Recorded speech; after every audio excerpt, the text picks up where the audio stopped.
So good morning, good morning. So today recording time ng mga cow-cows. So today nag-call tayo ng 10 na baka papunta sa freezing work.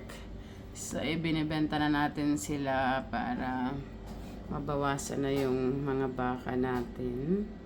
So ito yung mga ginagawa dito sa office pag may i-remove tayo na baka. This one goes to the freezing works. Kailangan na i-record natin dito. So, of course, i-check muna natin kung totoo bang wala na siya sa herd. So, like this. So, hindi na siya nakita today. So, i-remove natin sa Minda.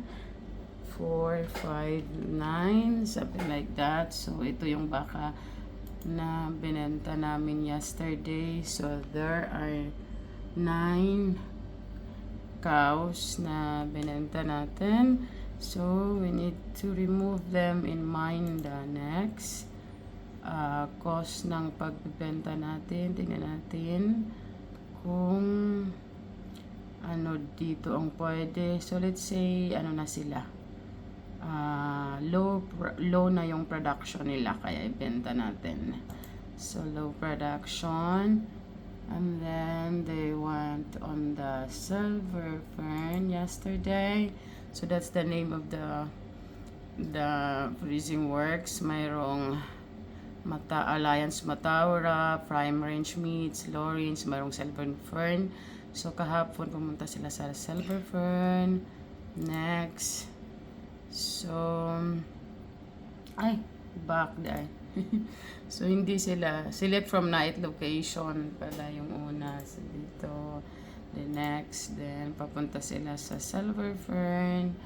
And then, ito na. I-finish natin yung event na mayroon tayong 9 animals na inalis natin sa herd. Okay, finish. So, yon. After that one, kailangan na naman nating i-approve yung ginawa natin dito sa select all. Select all.